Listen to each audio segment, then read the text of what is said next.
अस्सलाम वालेकुम dear students. आज की वीडियो के अंदर मैं chapter number 6 sequence and series वाला आप लोगों को कंप्लीट करवाऊंगा। आप लोगों ने एंड तक वीडियो को देखना है। अगर आप लोग इस चैनल पे न्यू हैं तो इसको सब्सक्राइब कर लें, बेल नोटिफिकेशन ऑन कर लें ताकि जितनी भी एजुकेशनल लेटेस्ट अपडेट्स हैं और यूनिवर्सिटीज़ एंटी टेस्ट के रिलेटेड मटीरियल है वो आप लोगों को इस चैनल के थ्रू मिलता रहेगा। अब सबसे पहले अरिथमेटिक प्रोग्रेशन की बात करते हैं। आप लोगों को थर्ड टर्म भी गिवन है, फिफ्थ टर्म भी गिवन है और एपी के अंदर वो 50th टर्म आपसे पूछ रहा है। तो इस तरह का क्वेश्चन हो तो आप लोग अगर इसको कन्वेंशनल मेथड से करेंगे जिस तरह एफएससी बोर्ड के लिए आपने किया है तो ये बड़ा टाइम कंज्यूमिंग होगा। मैं आप लोगों को अब इसका डी निकालने का शॉर्टकट बताता हूँ और फिर शॉर्टकट वे से बताता हूँ। जब वो दो टर्म दे के कोई और तीसरी अननोन टर्म पूछता है एपी में तो कैसे सॉल्व करना है। सबसे पहले हमारे पास ये आप लोग एपी को समझ लें कि जिस तरह 1 4 7 10 ये एक सीक्वेंस गिवन है और हम इसके लिए यूज़ करते हैं ये जर्नल फार्मूला। ए एन हमारे पास कोई जर्नल टर्म होती है और ये लास्ट टर्म को भी ए एन कहा जाता है। और उसके बाद फर्स्ट टर्म हमारे पास ए वन होती है, टोटल नंबर ऑफ टर्म्स हमारे पास एन होती हैं और कॉमन डिफरेंस डी। आप हर अगली टर्म में से पिछली टर्म को माइनस करें तो वो डी होता है। जैसे 7 में से 4 माइनस करें 3 आएगा, 4 में से 1 माइनस करें 3 आएगा। तो ये कॉमन डिफरेंस जिस सीक्वेंस में सेम हो उसको हम अरिथमेटिक प्रोग्रेशन कहते हैं। अब हमें तीसरी टर्म भी गिवन है, फिफ्थ टर्म भी गिवन है। आप लोगों ने करना क्या काम है, ये जो सब्सक्रिप्ट आपको 5 नज़र आ रहा है ना, इसमें से ये वाली सब्सक्रिप्ट 3 माइनस कर दें। तो 5 में से 3 माइनस करें 2 आता है, साथ डी लगा दें 2d। और इसी तरह ये जो फिफ्थ टर्म 8 थी इसमें से थर्ड टर्म माइनस कर दें तो 4 आ जाएगा। 8 में से 4 को माइनस करें तो 4। तो अब ये 2d को 4 की इक्वल रखें, यहाँ से d2 आ गया। आप इसको इस तरह से भी निकाल, अच्छा अब उसके बाद पहले आप सीख लें कि 50th टर्म कैसे निकालनी है। अब फ़र्ज़ करें कि मैं अगर फिफ्थ टर्म यूज़ करता हूँ तो t5 के साथ मुझे 45d ऐड करना पड़ेगा तो 50 बनेगा। तो अगर आप फिफ्थ टर्म यूज़ कर रहे हैं तो इसमें 45d ऐड कर दें और अगर आप थर्ड टर्म इधर यूज़ करते t3 तो फिर आपने इसके अंदर 47d ऐड करना था क्योंकि 47 और 3 50 होता है। तो अब मैं अगर फिफ्थ टर्म यूज़ कर रहा हूँ साथ में 45d ऐड करूँगा, डी की वैल्यूज़ है प्लग इन करूँगा, 45 2 बार 90 और साथ में हमारे पास फिफ्थ टर्म 8 थी तो इनको सॉल्व किया तो 98। तो ये मेरे पास अगर फ़र्ज़ करें कि मैं 50th टर्म निकालता इस t3 को यूज़ करते हुए तो फिर मैं t3 के साथ प्लस करता 47d को। ये शॉर्टकट हैं जो आपने याद रखने हैं। अब d की वैल्यू प्लग इन करें और t3 की सॉल्व करें तो 98 आंसर आएगा। याद रखें ये d में ऐसे भी निकाल सकता था कि इस 3 में से 5 को माइनस करता तो -2 आंसर आना था, उसके अंदर -2d कर देना था और अब मैंने और d लगा देना था यानी -2d और फिर अब मैंने 4 में से 8 को माइनस करना था तो -2d इक्वल टू -4 तो अगेन उसमें d2 आ जाना था। तो इसका बीटा ऑप्शन है। अब इसी तरह का एक और क्वेश्चन हम एक देखते हैं एपी में से, which term of the sequence is. ये एक सीक्वेंस गिवन है और आपसे वो पूछ रहा है कि 48 इस सीक्वेंस में किस नंबर पे आता है। तो अब एक तो आपका कन्वेंशनल मेथड है जिस जिस तरह आपने बोर्ड में किया हुआ था, जिस टर्म की बात हो रही हो वो ए एन होता है, फर्स्ट टर्म ए वन है, डी निकालें और ए एन वाला फार्मूला यूज़ करें जो कि बड़ा टाइम कंज्यूमिंग है। अब ज़ाहिर है हमने इस 148 वाली टर्म का नंबर बताना है सीक्वेंस में, तो मैं आपको एन का शॉर्टकट बता रहा हूँ। जिस नंबर की बात हो रही है कि वो सीक्वेंस में किस जगह पे होगा यानी ए एन वो उसको कहते हैं, तो उसमें से आपने माइनस कर देना है फर्स्ट टर्म को और फर्स्ट टर्म थी -2 और डिवाइड कर दें कॉमन डिफरेंस से। अब कॉमन डिफरेंस 4 में से माइनस करें -2 को तो 6 आता है, ये 10 में से 4 को माइनस करें तो 6, हर अगली टर्म में से पिछली माइनस करें डी आ जाएगा और उसके अंदर +1 कर दें। तो यूँ आप लोगों के पास 26 नंबर पे ये 148 वाली टर्म आएगी। तो ये तरीका होता है एन निकालने का, आप लोगों ने केयरफुली इसको देखना है।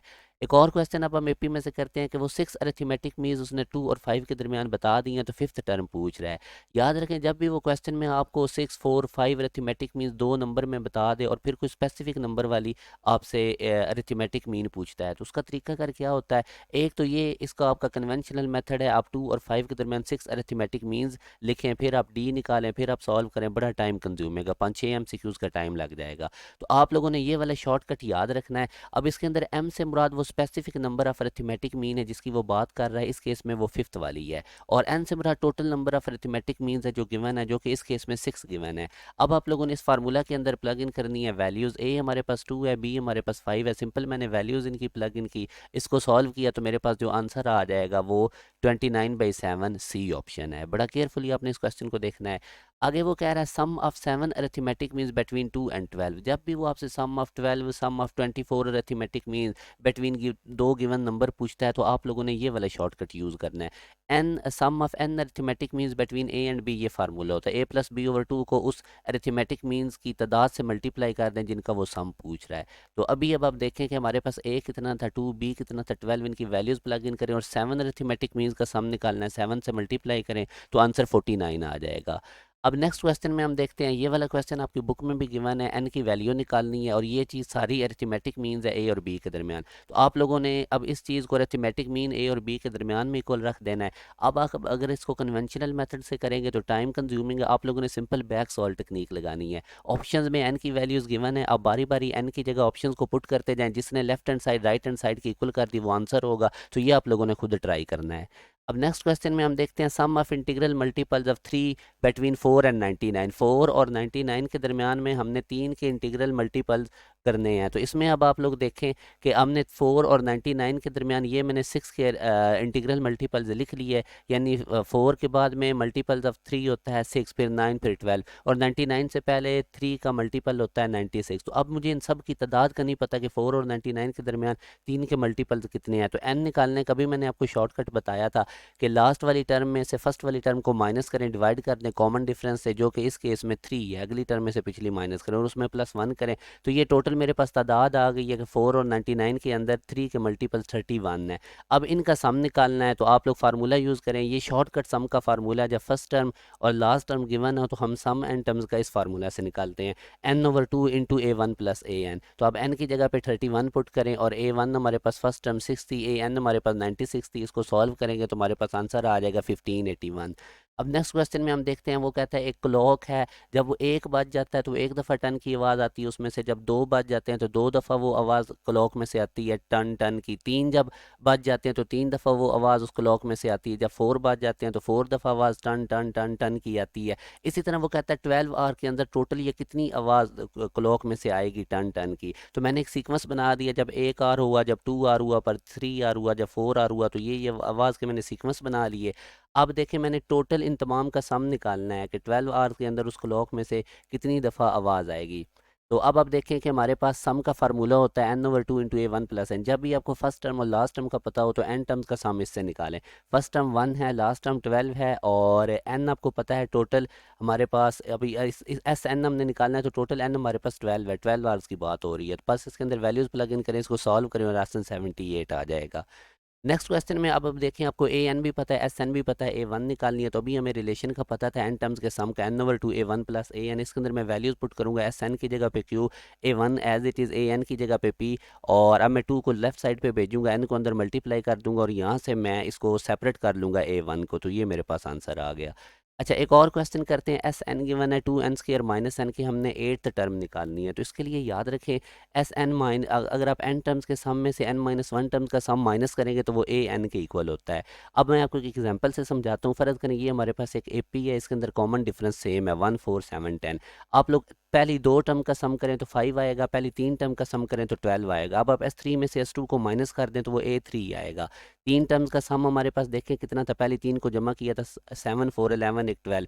12 में से 2 टर्म्स के सम को माइनस कर देंगे, पहली 2 टर्म का सम 5, तो 12 माइनस 5 करें 7, 7 देखें किस नंबर पे है, 3 नंबर पे। तो S3 माइनस S2 जब हम करेंगे तो वो A3 के इक्वल आएगा। इसी तरह S4 माइनस S3 करें तो वो A4 के इक्वल आएगा। यानी 3 टर्म के सम में से 2 टर्म का सम माइनस करें तो डेफिनेटली तीसरे नंबर वाली टर्म आ जाएगी। यही लॉजिक मैं इधर अब यूज़ करूँगा। तो अब देखें मुझे अब सम 8th टर्म निकालनी है, तो पहले मुझे S8 का पता होना चाहिए और S7 का। तो ये जो n टर्म्स का सम गिवन है, इसके अंदर मैं n की जगह पे पहले 8 पुट करूंगा दोनों तरफ, तो S8 120 आ गया। फिर इसी के अंदर मैं 7 पुट करूंगा n की जगह के दोनों तरफ, तो मेरे पास S7 91 आ गया। अब मैंने 8th टर्म निकालनी है, वो कैसे होगा, S8 में से S7 को माइनस कर दें तो ये मेरे पास A8 आ जाएगा, 8 नंबर वाली टर्म। तो 29 इसका आंसर है, सी ऑप्शन।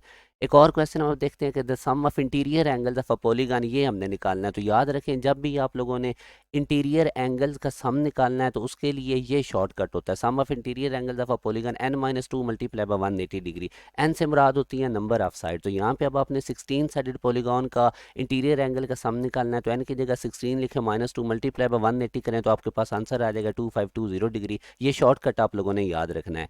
उसके बाद वो कहता है 5th term of an AP 5 है, the sum of 9 terms of an AP। जब भी वो आप लोगों से सम ऑफ टर्म्स पूछ रहा हो और कोई 5th टर्म या 4th टर्म टर्म बता के।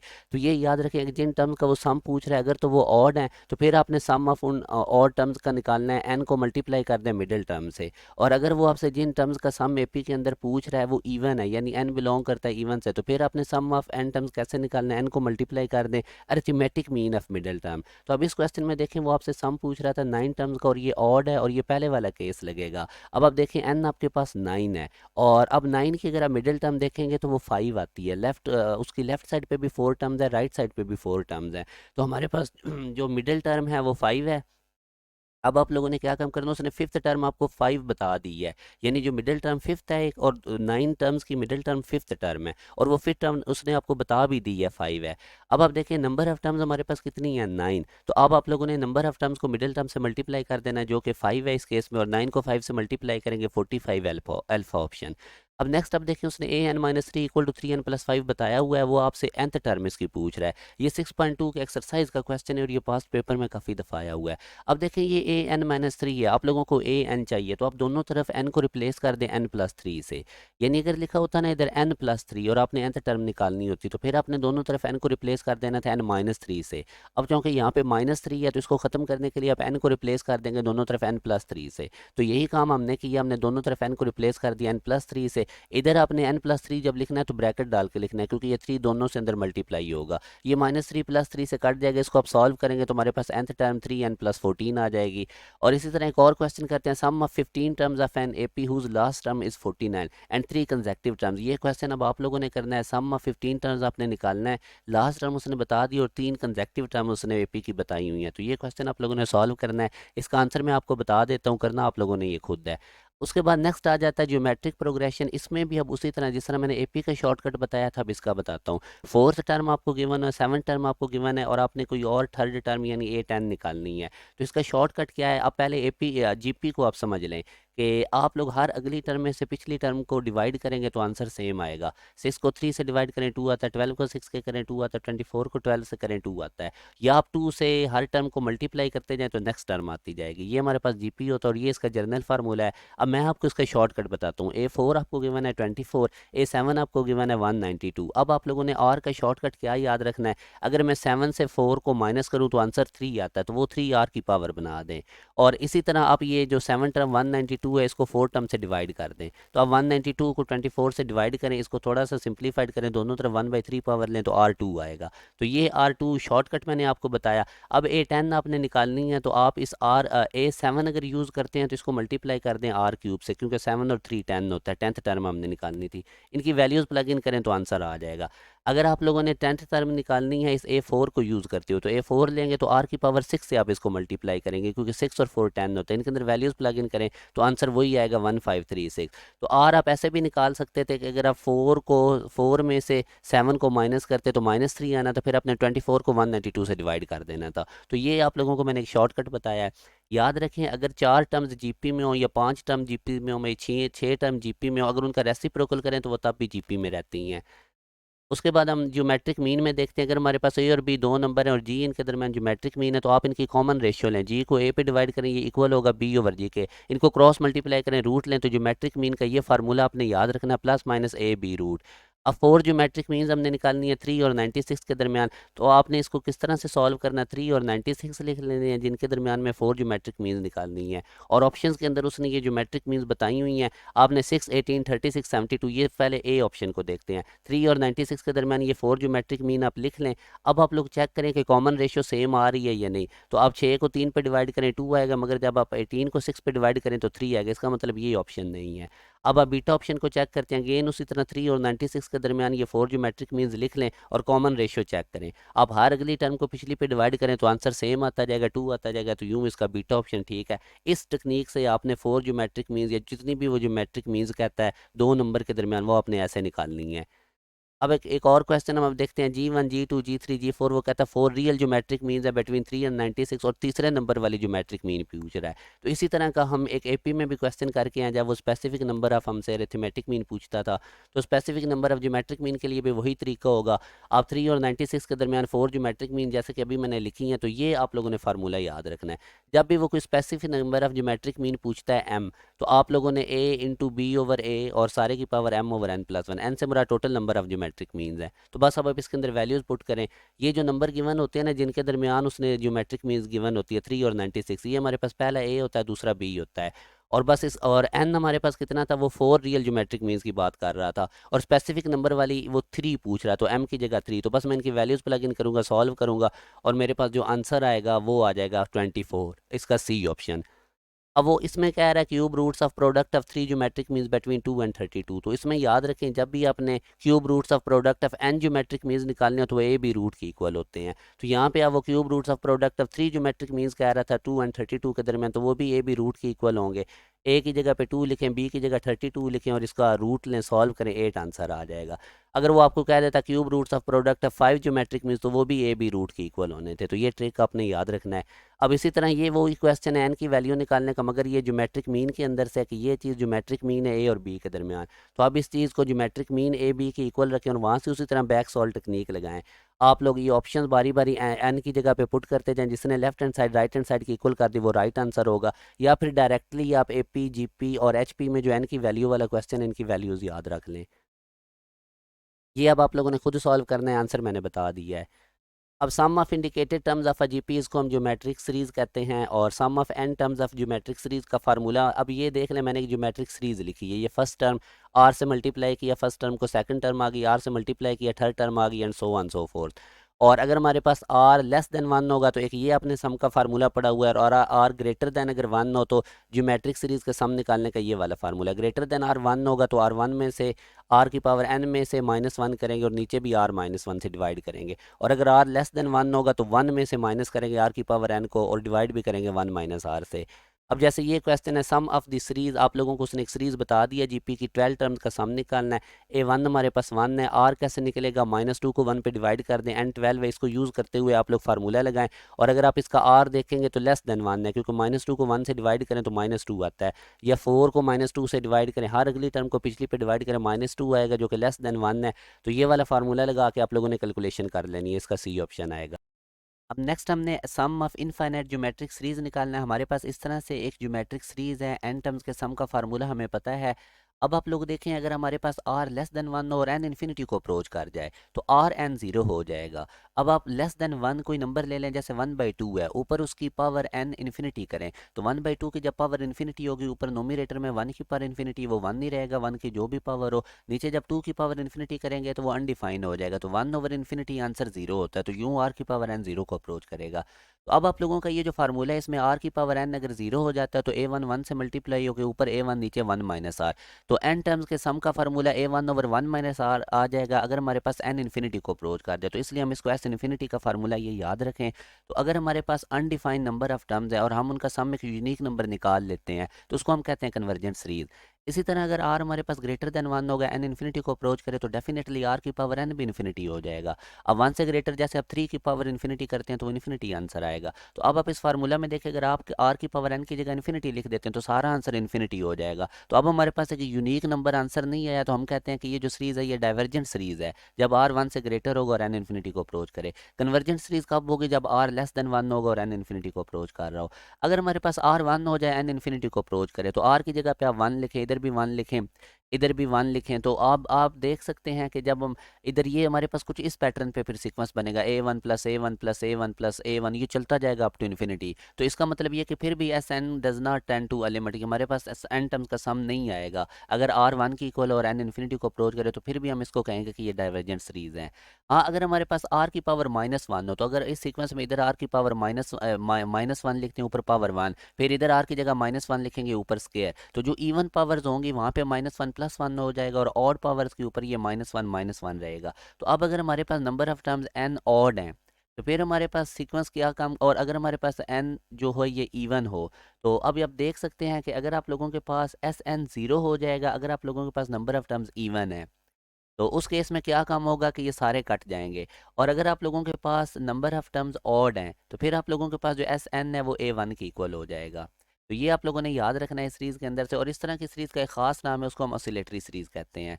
अब नेक्स्ट इसमें से क्वेश्चन करते हैं, ये लिखा हुआ 3x plus 9x square plus 27x cube, ये कन्वर्जेंट सीरीज है, इंटरवल बताओ। तो कन्वर्जेंट के लिए पहले r निकालें, r लेस देन 1 रखना है, आप लोगों ने कभी मैंने बताया था। अगली टर्म को पिछली पे डिवाइड करें तो r 3x आया, इसको लेस देन 1 रखें, यहाँ से x कैलकुलेट कर लें। 3 मल्टीप्लाई हो रहा है, राइट साइड पे जाके डिवाइड हो जाएगा, और इसको मैं मॉडुलस हटाऊंगा तो -1/3 और +1/3 आ जाएगा। तो ये हमारे पास इंटरवल है जिसमें ये सीरीज कन्वर्जेंट है। एक और क्वेश्चन में देखें, एस इन्फिनिटी भी गिवन है, a1 भी गिवन है, r निकालना है, तो एस इन्फिनिटी का फार्मूला यूज़ करें, a1/1 माइनस आर। तो इसके अंदर बस वैल्यूज़ प्लग इन करें, सॉल्व करें, ये लेफ्ट साइड पे जाके 20 से मल्टीप्लाई हो जाएगा, 20 को अंदर मल्टीप्लाई करें तो यहाँ से हमारे पास r आ जाएगा 1/2। एक और क्वेश्चन आप देखें, 1 प्लस ई की पावर -1/8, तो इसको हम सॉल्व करते हैं तो आप देख सकते हैं 1 प्लस ई की पावर -1 नीचे डिनोमिनेटर में आके +1 हो जाएगा, और ये ई की पावर -2 डिनोमिनेटर में आके ई का स्क्वायर हो जाएगा। आप लोगों ने एस इन्फिनिटी निकालना है, उसका फार्मूला होता है a1/1 माइनस आर। तो अब आप लोगों ने आर की जगह पे लिख देना, आर कैसे निकलेगा, सेकंड टर्म को फर्स्ट पे डिवाइड कर लें तो 1/8 ई आएगा आप लोगों के पास आर। तो बस वैल्यूज़ प्लग इन करें, नीचे एलसीएम लें आप लोग डिनोमिनेटर में, और ये 8 ई ऊपर चला जाएगा नोमिनेटर में, तो यहाँ से बस ये इसका आंसर आ गया। अब ये बड़ा इंपॉर्टेंट क्वेश्चन है, और ये आज का हमारा लास्ट क्वेश्चन है, बल्कि नहीं ये लास्ट नहीं, अभी कुछ और भी हैं। x+1 इसके इक्वल है, आपने x निकालना है। तो आप अगर आप इस राइट साइड पे देखें, ये 9 बेस सेम है, आप बेस एक दफ़ा लिखें, ऊपर पावर ऐड कर दें। अब आप पावर को देखें कि ये ज्योमेट्रिक सीरीज बन रही है और इनका सम इन्फिनिटी तक जा रहा है, तो इस पावर्स के ऊपर आप लोग एस इन्फिनिटी वाला फार्मूला लगाएं। पहले आप पावर्स का सीक्वेंस लिख लें। अब इसमें देखें a1 है, और r कैसे निकलेगा, सेकंड टर्म में से फर्स्ट टर्म को डिवाइड कर दें, तो एस इन्फिनिटी क्या हो जाएगी, a1/1 माइनस आर। आर कितना है, 1/2, 1 में से 1/2 को माइनस करेंगे तो 1/2 आएगा, और ये 2 हमारे पास ऊपर नोमिनेटर में चला जाएगा, तो एस इन्फिनिटी 2 आ जाएगा। अब मैंने ये जितनी भी 9 की पावर है इन सब का सम निकाल दिया, जो कि मेरे पास कितना आया है 2। तो अब देखें x-1 किसकी इक्वल होगा, 9 की पावर 2, और 9 की पावर 2 कितना होता है, 81 माइनस, और ये यहाँ पे बेसिकली कंपोजिंग मिस्टेक है, ये -1 नहीं, ये +1 है, क्योंकि अगर आप क्वेश्चन में देखें तो x+1 की ये सारा इक्वल था, तो यहाँ से x+1 होगा, और ये जब हमारे पास इधर लेफ्ट राइट साइड पे जाएगा तो 82 में से एक माइनस कर देना है, तो 81 इसका आंसर आएगा। अब अगेन देखें, आप लोगों ने ये 9 के ऊपर पावर सारी ऐड कर ली, क्योंकि ये मल्टीप्लाई हो रहे थे, बेस सेम थी, और उसके बाद जो पावर्स थी वो ज्योमेट्रिक सीरीज बनी थी, और उसके ऊपर एस इन्फिनिटी का फार्मूला लगा के हमने 9 की पावर 2 बना दी, क्योंकि इन तमाम का सम 2 आया था, और यहाँ पे हमारे पास लेफ्ट साइड पे x+1 था, तो हमने इसको 9 स्क्वायर के इक्वल रख के यहाँ से x निकाल लिया। अब एक और क्वेश्चन आप देखें, x equal to summation n minus infinity से प्लस इन्फिनिटी तक का 0.5 की पावर n है, तो आप लोगों ने x की वैल्यू निकालनी है। इस क्वेश्चन में भी आप लोग देखें, 0.5 को आप लिख लें 1/2 की पावर n। अब माइनस इन्फिनिटी से प्लस इन्फिनिटी तक आप इसको सम करें, आप लोग कुछ प्लस में वैल्यूज़ ले लें, कुछ माइनस में वैल्यूज़ ले लें, ठीक है। तो मैं अभी आपको समझाता हूँ। पहले मैंने n की जगह पे अगर 0 पुट किया, तो जब 1/2 की पावर 0 होगी तो आंसर 1/2 आ गया। n की पावर 0 पुट, ये नीचे n की वैल्यूज़ हैं, ऊपर इनके आंसर हैं। n की जगह 0 पुट किया तो 1/2 आ गया, फिर मैं n की जगह पे जब 1 पुट करूंगा तो 1/2 की पावर 1/2 ही होता है। ये देखिए, n की जगह पे 1/2 पुट किया तो 1 आंसर, n की जगह पे 1 पुट किया तो आंसर 1/2 इधर आ गया। और जब इसी तरह आप n की जगह पे 2 पुट करेंगे तो 1/2 का स्क्वायर 1/4, अब इसी तरह ये चलता जाएगा। मैं n की जगह पे 3 4, क्योंकि मैं प्लस इन्फिनिटी तक कोई भी वैल्यूज प्लग इन कर सकता हूँ ना, तो ये सीक्वेंस बन गया। अब आप कुछ वैल्यूज n की माइनस में पुट कर दें। फर्ज करें मैं इधर n की जगह पे -1 पुट करता हूँ, ठीक है। -1 पुट करूंगा तो 1 की पावर -1 तो 1 नहीं रहेगा, नीचे 2 की पावर -1 करूंगा तो वो नोमिनेटर में जाके 2 की पावर 1, तो मेरे पास 2 आंसर आ जाएगा। फिर अगर इधर इस फार्मूला में 1/2 की पावर n की जगह मैं n की जगह -2 पुट करता हूँ, तो फिर क्या काम होगा, 1 की पावर -2 1 रहेगा, नीचे 2 की पावर -2 वो ऊपर जाके 2 स्क्वायर हो जाएगा और 4 बन जाएगा। इसी तरह n की जगह -3 पुट करें तो 8। अब आप नोट करें, मैं जब n की वैल्यूज़ प्लस में पुट कर रहा हूँ या माइनस में पुट कर रहा हूँ तो मुझे आंसर सारे पॉजिटिव में मिल रहे हैं, और ये प्लस इन्फिनिटी की तरफ जा रहे हैं। तो अब आप देख लें, अगर मैं इन तमाम को सम करूँ, माइनस इन्फिनिटी से प्लस इन्फिनिटी तक मैं n की वैल्यूज़ प्लग इन करता जाऊँ, और मेरे पास ये जितने भी आंसर्स आ रहे हैं, इन तमाम को अगर मैं प्लस करूं तो डेफिनेटली ये इन सब का आंसर इन्फिनिटी आएगा। तो यूं इसका आंसर इन्फिनिटी आएगा। एक और क्वेश्चन बड़ा इंपॉर्टेंट है, वल्गर फ्रैक्शन। आपने बताना है कि ये किसके इक्वल है। जैसे कि 1/3 को डिवाइड करें तो 0.333 आता है, वो 0.333 किसके इक्वल होता है, 1/3 के। अब इसका शॉर्टकट क्या है, आप लोगों ने ये पॉइंट से पहले जो नंबर लिखा हुआ है 3 वो लिखें, प्लस का साइन डालें, जिनके ऊपर बार है वो पॉइंट के बगैर ऊपर एज इट इज़ लिख लें, नोमिनेटर में 1 4 और नीचे उतने 9 लिख दें। 1 की जगह भी 9 और 4 की जगह भी 9, ऊपर जितने डिजिट्स हैं नीचे उतने 9 लिख दें। अब बस इसका एलसीएम ले, इसको सॉल्व करें और आंसर आ गया। अब इसी पैटर्न पे आपने अपनी एक्सरसाइज में से कुछ इस तरह के क्वेश्चंस लेके उनकी फर्दर प्रैक्टिस कर लेनी है। अब ये एक और क्वेश्चन है कि जब आपको हाइट गिवन हो और एक बॉल हाइट से आ रही है और रीबाउंड डिस्टेंस भी गिवन हो, तो फिर आप लोगों ने ये वाला शॉर्टकट याद रखना है कि टोटल डिस्टेंस कैसे निकालना है। हाइट को मल्टीप्लाई कर दें 1+r/1 - r से, और ये r आप लोगों के पास रीबाउंड हाइट है। तो अब बस इसी के अंदर आप लोग कैलकुलेशन करें। टोटल हाइट आपको कितनी गिवन थी 27, मल्टीप्लाई कर दें 1+r, रीबाउंड कितना गिवन था 2/3, 1 - r रीबाउंड r रीबाउंड है। बस अब इसको सॉल्व करें, सिंप्लीफाइड करें तो 135 मीटर आंसर आएगा। मैंने आप लोगों के साथ चैप्टर 6 सारा पास्ट पेपर के क्वेश्चंस के थ्रू सारे चैप्टर कंप्लीट करवा दिया है, और मैंने आप लोगों को ट्रिक भी बता दी है। हार्मोनिक प्रोग्रेशन वाली एक एक्सरसाइज, उसमें आप हार्मोनिक मीन का फार्मूला देख लें, AGH का रिलेशन देख लें, तो उस एक्सरसाइज के स्टार्ट वाली थोड़ी थ्योरी पढ़ लें और अंदर से छोटे छोटे क्वेश्चन कर लें। तो इंशाल्लाह नेक्स्ट वीडियो में मुलाकात होगी। अगर आप लोग इस चैनल पे न्यू हैं तो इसको ज़रूर सब्सक्राइब करें, दोस्तों के साथ भी शेयर करें, ताकि मैक्सिमम बच्चों का इसका फ़ायदा हो सके। अपना ख्याल रखिएगा। अल्लाह हाफिज़।